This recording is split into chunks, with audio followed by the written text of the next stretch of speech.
Hello, this is going to be a bit of a video following the posts I made on the Refold subreddit and yeah, to sum up my MIA, Refold, AJATT, whatever journey.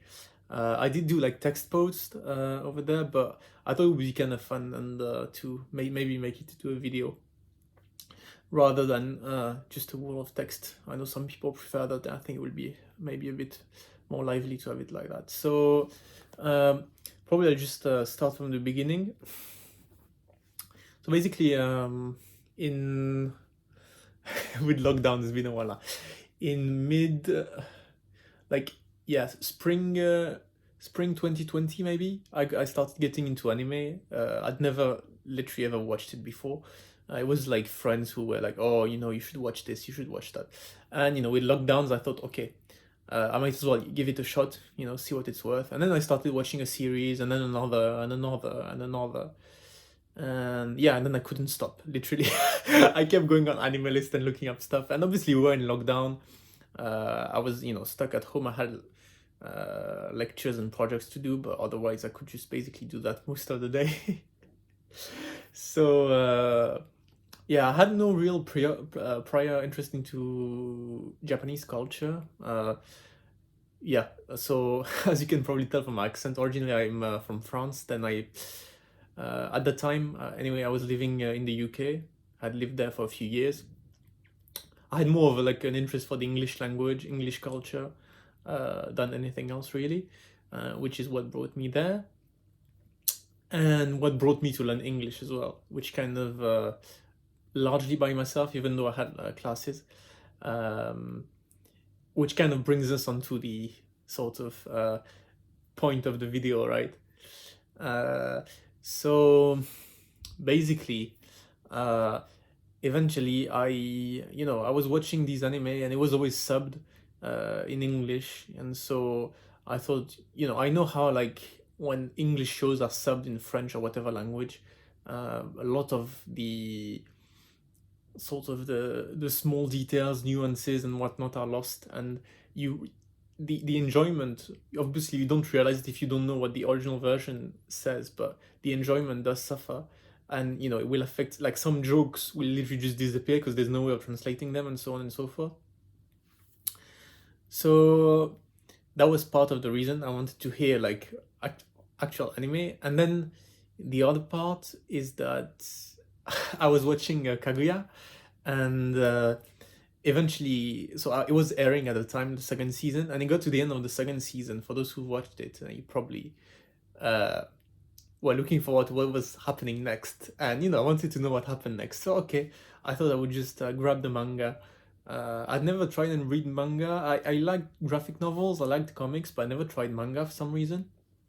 So I thought it was the chance to try. Once again, I was still in lockdown, so it was kind of the time where you try things like that. So okay, I bought the English manga, I rushed through it, and I loved it. And I thought, man, it would be really nice if I could read the original one. And and I saw other series like Kakigurui and stuff like that, which had spin-offs which were untranslated. So I thought, okay, let's see if we can maybe start reading a little bit. I didn't have much of an objective initially when I started learning Japanese, but I think that's what kind of got me to make progress in a weird way. I just thought, okay, maybe I can learn a few words, know how to read a little bit, like not everything, but just maybe at least hiragana. And I know it seems kind of lame when I say it like that, but at the time it was kind of reasonable. And as you may know, so there's a billion ways, sources, websites, and which I'd say is probably good overall, but it can get a bit confusing. So okay, I mean, the one thing I got is that I had to start by learning kana. There was literally no way around it. That was the first thing to do. So learn kana I did. And yeah, so initially I used the website called Tofugu. I think lots of people use that. I also used an app on the iPad. I think it's called Kana, but I'm not entirely sure. Like, the logo of the app is a A in hiragana, so yeah, you can probably find it easily if you type Kana in the App Store. But yeah, it's a really good app. Got me to learn hiragana, katakana. And okay, I knew them after a couple of weeks. That was about in April or May of 2020, if I'm not mistaken. Yeah, late April to early May of 2020, because that's just when I was finishing up with my university year. So, and I started to have, more time. And then there were like so many ways that I saw, which were like just like of learning what you should learn first, people with their own opinion. And I had my own opinion as well, because, I learned English through immersion, and obviously I knew it worked, right? I didn't, and when you have a philosophy, maybe not a philosophy, but an opinion which is like, strongly based on like personal experience, it's really hard to have anyone, suggest you do something different and take it as, say, okay, it's a good idea. Because if you manage to find a way to make it work, and someone tells you that's not, it's a bit like, recipe that you always make, right? You if you always make it that way, and someone tells you, oh no, you should put like a bit more butter, oh no, you should do this step instead of this step, or you should take out this ingredient, then like, okay, it's interesting advice, but I've got my way of doing it. So, but I thought maybe, when I learned English through, at the time, mainly just watching YouTube, watching TV shows, Friends, just reading books and reading the internet, because the internet's in English for the most part. So that's how it happened, mostly between the ages of 11 and 15, I would say, were the key years where I, went from just not knowing anything to being able to speak English, kind of in any sort of context.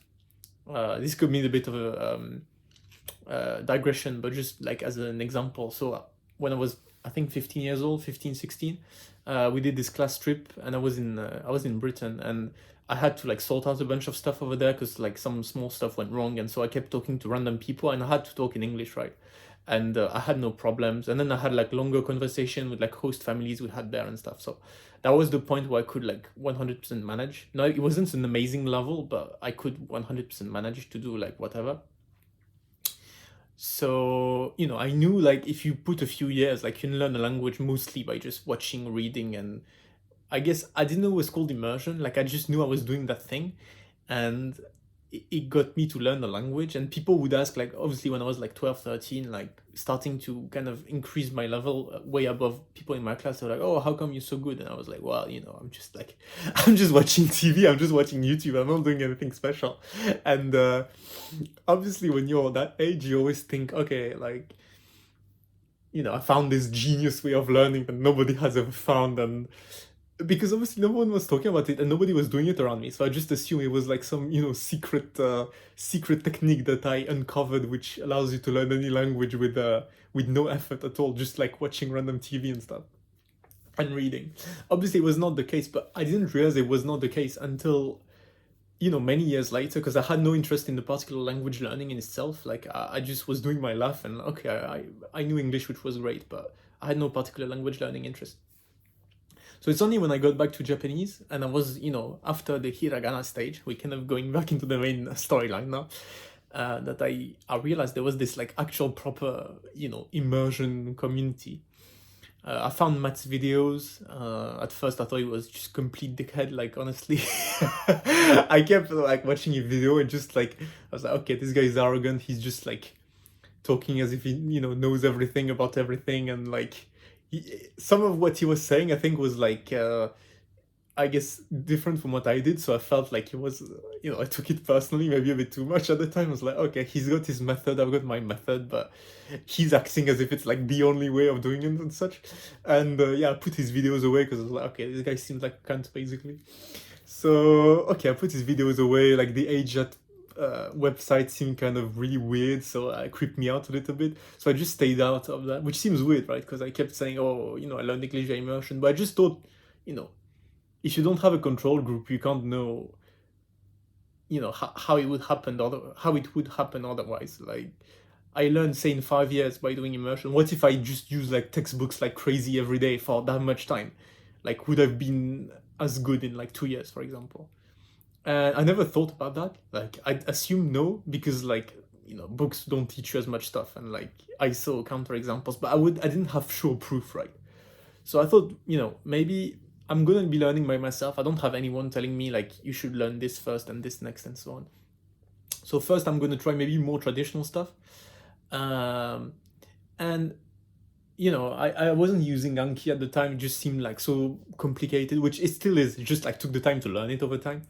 And yeah, so basically I just started learning those like words for tango, for not tango, it was just called N5 vocabulary on the Japanese app on the iPhone, called, which is, has this like red icon.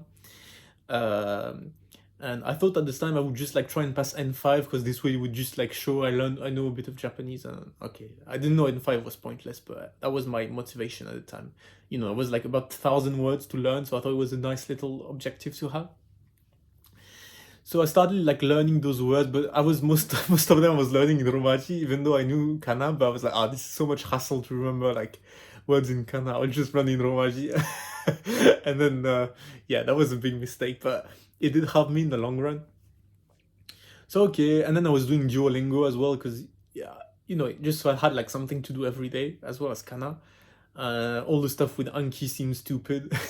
All the stuff on the old MIA website, like the old Quick Start Japanese guide, for those who remember it. And if you don't, it was just like, I think it exists somewhere on the internet still, but it was like this kind of long web page where they explain to you all the steps to learn Japanese, like learn kana, then do RTK, then like learn vocab. And I looked at RTK, I was like, oh, who would ever like waste that much time learning kanji like that? And you won't know any words, and it's so stupid. So okay, I dropped anything with an RTK name written on it and forgot about that.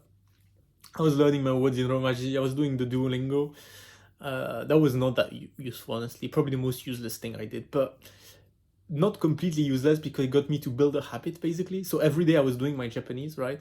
And even though what I was doing on Duolingo was basically useless, like, or near useless, I learned very, very few useful words on Duolingo, like, that I didn't, like, either forget straight after or, like, just remember through other means, and I wouldn't have needed them. But it got me, you know, after like 2-3 months to just know, okay, I'm doing this, like I'm doing Japanese every day now, and I can't miss it.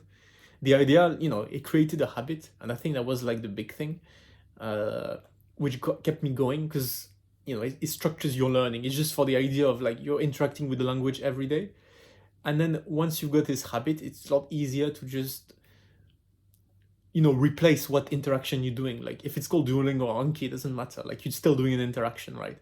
But if you're used to doing that interaction, then you can fit whatever you need in there. So yeah, basically. Okay, so I was learning my N5 words in Romaji, and you know, then I was like, okay. After a while, I decided maybe I should learn kanji. So once again, I didn't know what to do. Like, and I still use that same app with the N5 words, which is a dictionary app at the start, and I was learning kanji by just like, it was what they call recognition RTK, except that it wasn't like the actual one. It was yeah, on this app, and then I was, you know, by order of frequency, basically I'd look at the kanji and then remember like some keyword of the words behind. At the time I was extremely confused that like kanji would seem useless, like I can give examples, but like bullseye and stuff like that. The main reason I wasn't using Anki is I didn't want to shell out the money for the mobile app. Like it cost like £25, I think, at the time. And you know, I thought, why would I spend that much money on an app? I've got like free stuff, and because I like to do my learning more on like the iPad or the iPhone or whatever, not so much on the PC, because you know, I kind of like to do it if I'm on a commute, on a walk, like outside, like, you know, if I'm doing something else outside, it's easier for me to motivate myself to learn. So, you know, and it was the very beginning of August 2020, so about 3 months into the sort of learning, the first 3 months with not that much going on. Just I was still watching anime with like English subs or whatever. Still reading English manga, not even try like, you know, original stuff or anything like that. And yeah, I decided, you know, I need to stop fucking around and and maybe get down to business, so to speak. So, you know, I shelled out the money for Anki. Like, I got the RRTK deck, I think it's called, the one with the 1,000 kanji or 1,200 kanji or something, when you need to, you know, see a kanji and remember the keyword. So I got that. I was doing 30 cards a day. Some kanji I knew already, some I didn't. I just wanted to get through the damn thing quickly, right? And I didn't know how Anki worked, so I didn't realize it would snowball into like so many reviews later on. But I guess now I learned my lesson. Yeah, and then like after about then 40 days, right, to do the entire deck, I cleared the deck. Like I was doing many reviews. My retention wasn't super high. Like I was forgetting many similar kanji, forgetting keywords and shit. I don't know how useful it was. Like I'm so confused. This like to this day I still don't know. Because afterwards, like I managed to learn words, but like how much easier did it make it? I don't know. I can't tell. Like because now it's been so long since I've done it, and but anyway, it might have done its job. I think for the time investment, anyway, it's not. It might be worth it. I don't. You might as well just do it because on the scale of language learning, they're doing like something for 15 minutes a day for 6 weeks on your phone is like, just like drop Instagram and start doing that. Like, or just watch one less YouTube video a day, or shut down this video and watch something else, and go do your reviews, right? So, anyway, yeah, I finished with RTK. Then I got like the Tango N5 Alpha Omega deck. I don't know. It's on the Anki share decks page. Like there's an N5 deck. So I was doing that. I was doing that for like, yeah, until I finished it. I was still doing like at first 30 words a day, then 25, because I knew many of these words from when I learned in Romaji. Like I didn't know how it was written, but I knew how it sounded, right? So it helped me. I knew some of the kanji. I know how it sounded. I just didn't know the kanji form literally, but I could learn I relearned the words quite easily, I guess. Yeah, and then at the time, like the main manga I wanted to read was Kakegurui, especially like the spin-offs. I think Kakegurui, like with the girl with purple hair. I don't remember the name now, but like there's one spin-off which is Japan only. I think a couple actually, but this particular one was only in Japan, and so I wanted to read that, right? So I started watching, doing like that sentence mining thing, which I thought was a funny thing, but yeah, once I'd finished, or I almost finished Tango, I was like maybe 2 weeks from finishing or a week from finishing, and I would basically have like 2 screens, one or my laptop with a screen plugged in, basically an extra monitor, and like at the time Matt vs Japan had a video online showing like how to make cards from Netflix. Obviously like they had the drama with the dude and whatnot, so probably it's not online anymore, but anyway I was doing that method. So I would go on Netflix and watch an episode of Kakegurui, which I had already watched in English, right? So I knew the story, so that was not a problem. And then I would like make cards with like copying and pasting the subtitles and like making like flashcards, screenshot audio, and I did that little by little, and I was doing more and more cards, and that got me started. And then I finished Kakegurui the 2 seasons, and then I was doing Takagi-san. And then after Takagi-san, I don't remember. I think I kind of stopped doing like Netflix mining. So I don't know how many words I was into my kind of own mind deck, but yeah, I don't recall doing any other Netflix show apart from these two.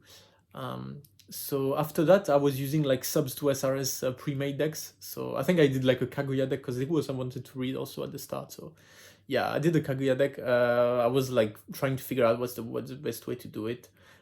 So first, like I settled on having like the Japanese sentence on the front, and then I'd have like the image and sentence audio, and then word audio on the back. And it worked okay. Like with the add-ons, like the Anki add-ons, you could like generate a bunch of cards which were decently high quality, like not the best cards, but good enough quality, I guess. So I did that. So I finished Tango at the end, at like start of October, maybe. No, yeah, start of October 2020, mid-October possibly. So I was doing like the whole Netflix thing then for a while. Then I did a bit of the subs to SRS thing, and like towards November, I was still doing 25 cards a day. By the way, that's why stuff was going kind of fast. Then towards November, I started like I bought like a bunch of manga from Amazon Japan, and I started reading.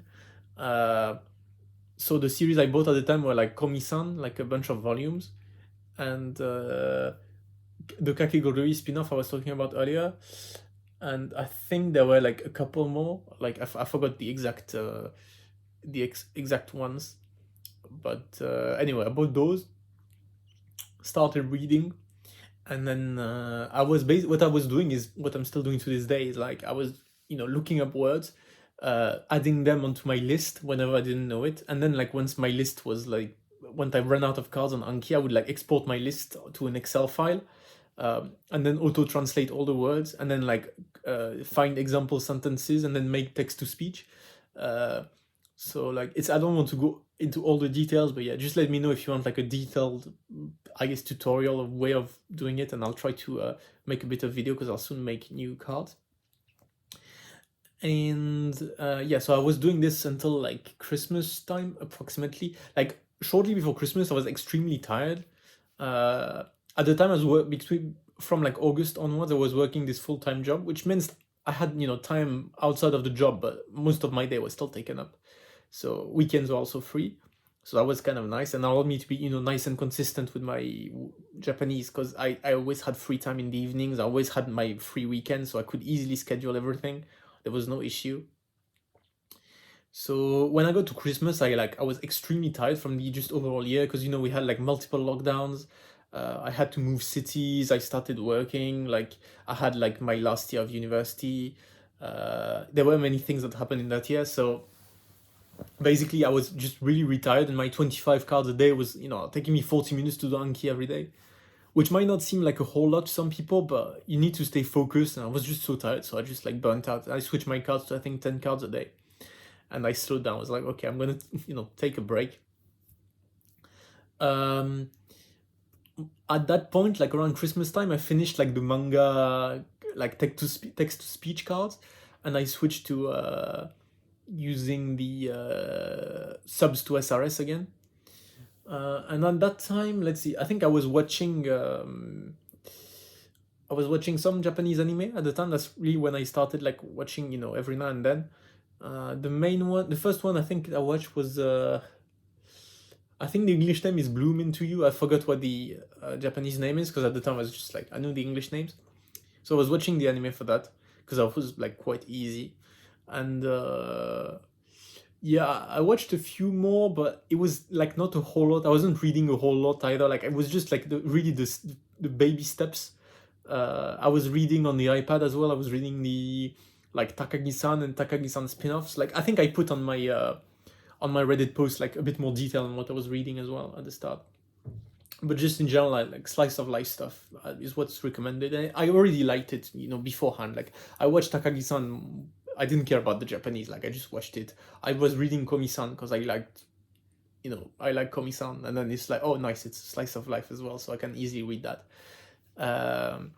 Yeah, and at first, I was looking like 5 words per page, and then I was looking like 1 or 2 words per page, and I was looking up like 1 word every 2 pages, and so on and so forth.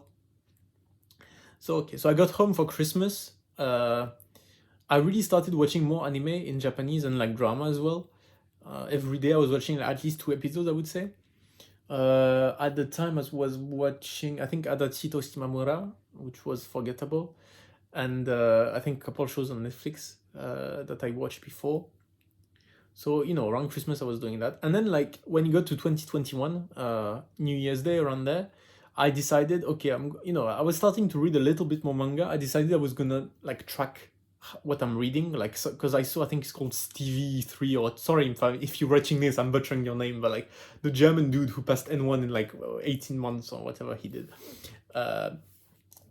Basically, I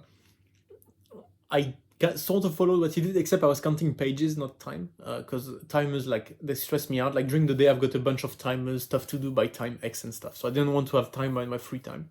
I just wanted like to read and see, okay, I finished 1 volume, I finished 300 pages, and so on.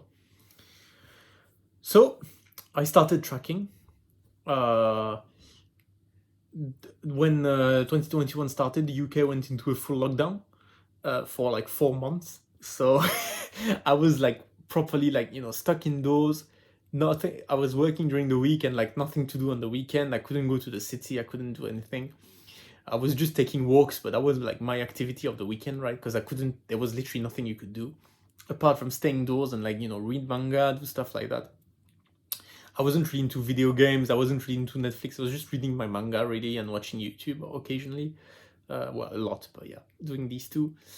And so I started tracking. I was reading a fair bit of manga. On average, I was reading over 1 volume a day, which is, not negligible. And yeah, then I continued, with the flashcards with different styles, like mix of subs to SRS, then like doing the text to speech ones, and whatever was convenient at the time, I was just doing that basically. I was often changing my mind on if I should just have word on the front, sentence on the front, like how useful sentence audio was. I really had like, yeah, I'm still figuring it out to this day. Like I just do like how it feels best. Like I gravitate again towards the sentence cards because I can read faster now, so it doesn't take as long to do. And yeah, basically for the 6 months, 7 months for probably the first 6 months of 2021, I was doing my 1 volume a day, 2 volume a day, sometimes 2 volumes a day, sorry, of manga. No novels just yet, just manga. Anime, I watched a few anime. So for in the winter season, I watched Horimiya. That was raw, like with no subtitles. Then in the spring season, from March, April, I think it was like start of April, I watched Higehiro, like the one with the I think she's called Sayu, the girl who stays at like this guy's place. Yeah. So that was really easy as well. I really recommend if you're looking for a show that you can watch, just like with no subtitles.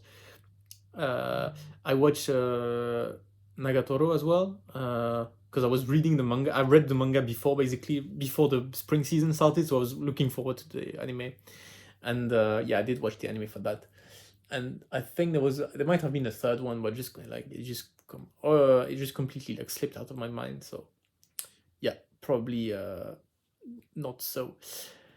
So yeah, basically that was my spring season, which lasted until June. And June is when I did my like first post where I explained like all the manga I read, like all the numbers and stuff.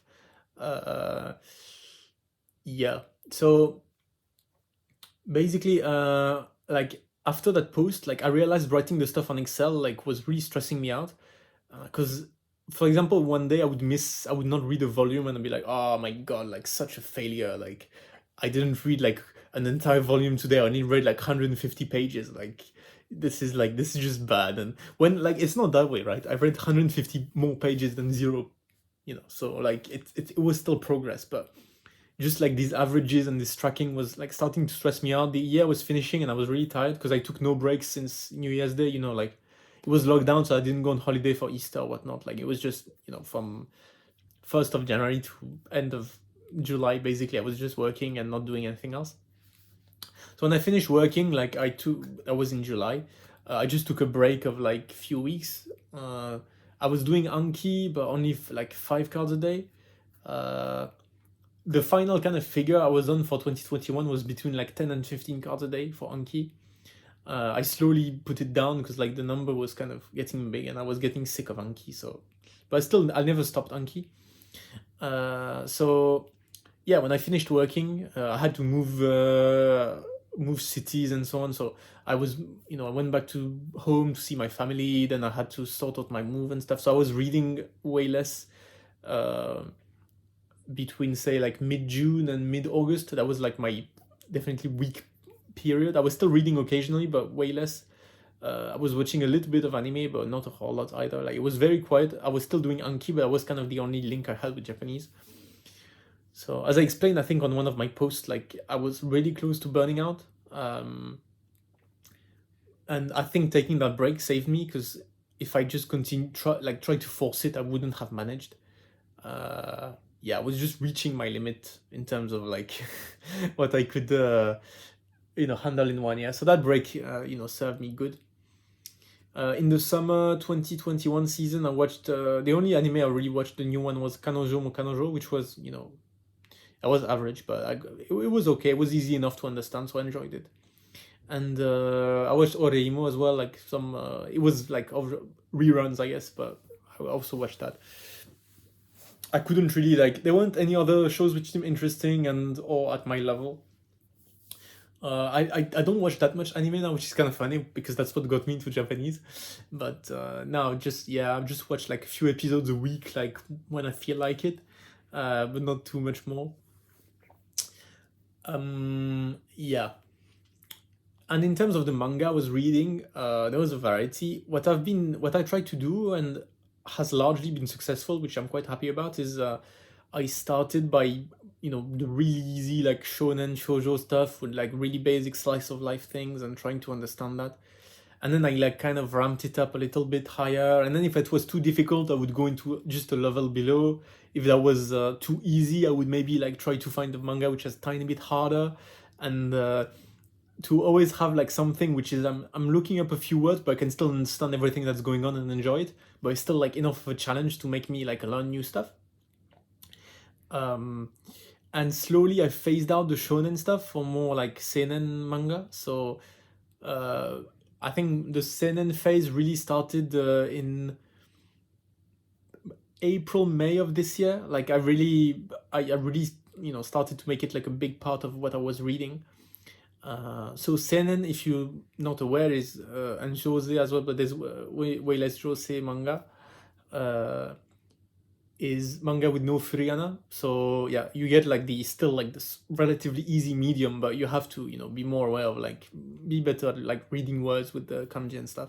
And they do use like sometimes really like weird words which you wouldn't really usually see in kana, but to give it some style, they will just write it in kanji, and yeah, there will be no furigana for those either. So like even if it's the joyo list is a complete like lie, basically just ignore whatever those 2,000 kanji, like learn 1,000 or 3,000, but like the stopping at the joyo list ironically is just meaningless. So but yeah, I don't want to go too deep into that, open that kind of worms. So yeah, I took a break. I was good. I moved, and then like since my move, which was a few weeks ago, a couple of months ago now, I've just been rereading a variety of things, mainly stuff from Young Jump and stuff.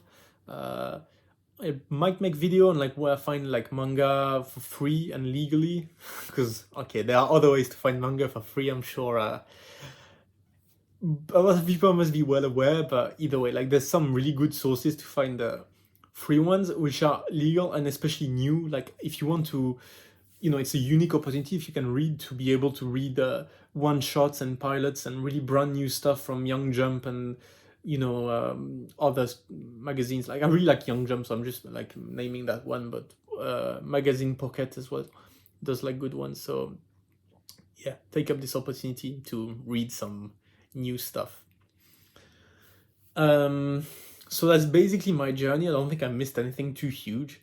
In terms of my level, so it depends how you quantify it. So if in terms of listening comprehension, I know lots of people do a lot more anime watching and a lot less reading. I was the other way around. I always like tend to learn by reading. That's what I did for English. I did tons and tons of reading for like between probably age of like 12 and 14 maybe. That was just reading, and then like when I was older than that, I started watching with English subs, and it kind of worked out. So I'm sort of replicating that for Japanese. It's only been like 1 year, 1.5 years since I started learning, so yeah. In terms of listening comprehension, it is still pretty good. Like it doesn't mean just because you do mostly reading doesn't mean that you won't be able to understand the spoken language. Like that's just, you obviously the more you do something, the better you'll get at it compared to other skills. But it doesn't mean that you literally won't be able to ever understand something spoken because you just read, right? So you will get better at reading than you are at listening, but it will not be an absolute disaster or anything. So yeah, my listening is good enough for, as I said, like Higehiro, Nagatoro, Oreimo. Why is everything finished in O? I don't know. Like all these, love comedy or like slice of life or just anything which is not too, fantasy focused. Like, obviously if you're watching like Jujutsu Kaisen or something, it's a bit trickier. But yeah, this like relatively simpler stuff. I wouldn't say simple, but simpler stuff. Which I would still watch anyway, right? I'd never forced myself to watch something which I wouldn't watch if it was subbed in English. Like That's my philo. I think that's what AJATT said, and to be fair, there was like a good point. Like, if you wouldn't watch it, imagine you're a fluent speaker of the language, would you watch this show? Yes, no. And from my point of view, if you say no, then why are you watching it? Like, what's this waste of time? Just watch something you like, and you will find something which is understandable and that you like, for sure. It's 100% sure, so don't worry about that. Yeah, so I just like watch what I want. It doesn't mean that anything I want to watch I can watch in Japanese, but everything I watch in Japanese I want to watch regardless. I don't know if that makes sense, but basically that's the idea.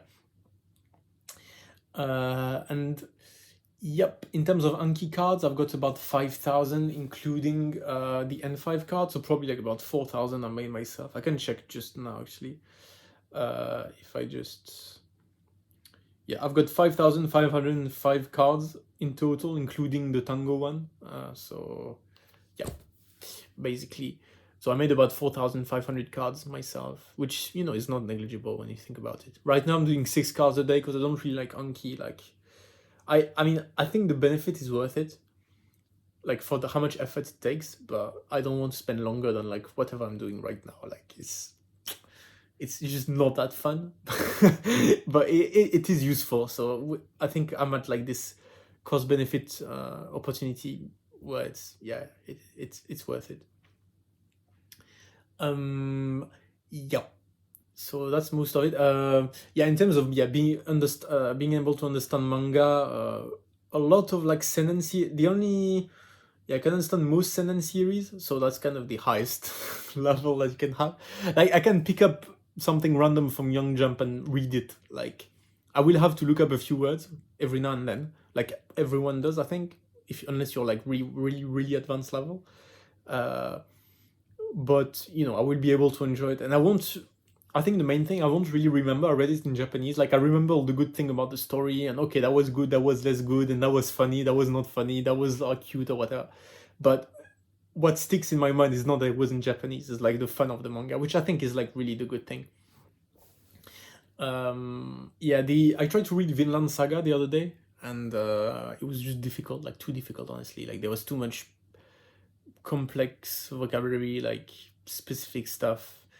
I don't know. I just had it was just a hassle, so I just put it down. I was reading Oshinoko. If you've read that, like, it's another Young Jump series, but that one is like difficult. Like, I mean, probably some people must be laughing right now, but yeah, to me it was difficult anyway. There are lots of words which are just not manga, like not that common in manga, so you wouldn't really know them. And then there's words with like kanji which are outside of even RTK3, with no furigana, so like good luck knowing those. Like, honestly, maybe doing RTK3 is worth it. Like, it's another point, but I don't want to go into that either. So yeah, it's still an interesting series though. Then I'm just like reading sometimes random stuff that I found, like suggested, or whatever's popular in Japan and stuff. I think it's like the beauty of having like sort of starting to learn, is that you forget, like, oh, I want to read this series that I know. It's like, oh, let's find out like the new stuff that's coming out in Japan, like yesterday, today, now, or like the really brand new stuff that people haven't decided yet if it's good or not, and you can like be the judge, be the beta tester, be like the early adopter of like new manga, which is really satisfying. I'm like, okay, I wouldn't be able to do that if I didn't speak Japanese, and there are so many nuances, so many jokes, so many like specifics that you just miss if it's translated. Like, it just seems like, when I think of translated manga, it just seems so weird now. It's like, how can you miss that much information, or how can you change that much what is said by the author? Like, you need to make so many assumptions, you need to change the style, you need to change the jokes, you need to change the pronouns, like, just how some guys will say ore, some guys will say boku, like, it will completely, and sometimes will switch between the two and can completely like add a different meaning to the line that they're saying, and like other nuances and other jokes which are lost in translation.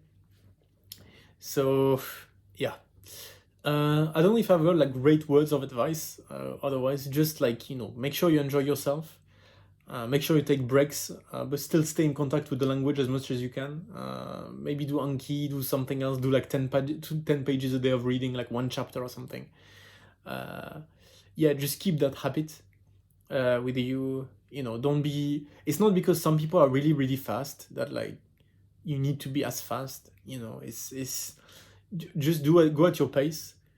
The truth is, I think lots of people are, I wouldn't say wrong, but don't realize is like, even if you get a good level of language after 2 years, you're not at a like, compared to the ocean of like the sea of knowledge that that the language represents, like you just like barely on the seashore, right? Like there are so many things that you need to learn, so many subtleties, so many details that like when I was 15, my English was more than good enough to do any sort of conversation. But when I think of like the past years where I learned so much stuff, my English on the surface looks incrementally better, but under the surface, like there's so many things I learned, so many details, so many expressions, so many things. So what this means is that there's no like deadline, there's no fixed amount of time that the language takes to learn, and it's certainly not 2 years or 3 years. Yeah, more like 15, right? So like you it doesn't mean you can't be at a level that satisfies you after 2 years, but don't expect to be an absolute master of the language. It's all relative, but a master of the language very quickly, regardless of what some people might sell you. And make sure you enjoy yourself. And you know, being extremely good in a language is not the same as being at a level where you can enjoy yourself. And I think that's the aspect that doesn't get discussed enough is there's like, oh yeah, when are you fluent, or when are you an expert, or when are you conversational, or when can you enjoy yourself, I think is the main question, right? Think about that. And you will find that you are in a way, or even with the not that big amount of knowledge, still at an enjoyable level, because you can see, if you can read something you enjoy, you are at an enjoyable level, right? And that level of enjoyment will increase and increase and increase. Yeah, so don't worry too much. Just like, you know, stay on the road. Like it takes a long time, so do it step by step. Continue, and yeah, eventually you will improve. Yeah, so maybe the last thing I'll add is about speaking. So I'm living by myself now. I was already living by myself during the lockdowns. And obviously I wasn't practicing my speaking much. My idea initially was only to be able to read manga, so it wasn't a priority. But now, you know, you can go outside again, social things are starting again. So I tried to go to a Japanese language cafe, and like, I could understand everything that people were saying with no issue. That was literally not a problem, even if they were Japanese or whatnot. But I just like, my words weren't coming out, and even like I would make like such dumb mistakes. Like for example, if you count, the counter for books is satsu, right? But I use hon because I confuse like book and the word for book and the counter for books. And you know, that happens when I'm not that confident in language. Like same with the Spanish. Like I know some words with no issue, but then sometimes when I'm speaking or speaking in public, I will just like mistake it for a similar word and be like, how did I make such a dumbass mistake? Like, you know, it's like there's no social anxiety aspect to it as well. But yeah, I'd rather be at a stage where I can like really understand flawlessly, like even anything on YouTube or whatever, which is still not there. Like, if I can understand unscripted speech with no difficulty, then I'll be like at a good stage to maybe focus more on speaking. Medium term, I want, you know, look into starting to handwrite kanji when I'm done with vocabulary, but I still have like probably a backlog of 1,000 words to sort out, so that's gonna take a while. And yeah, eventually speak, but I can wait for that. Yeah, there's no rush. I would be happy to be able to speak, but you know, it's not my priority. I could put a video of me speaking, but it probably won't be extraordinary. I'll think of it for next time. But yeah, anyway, I think I covered everything. Subscribe for more, and bye.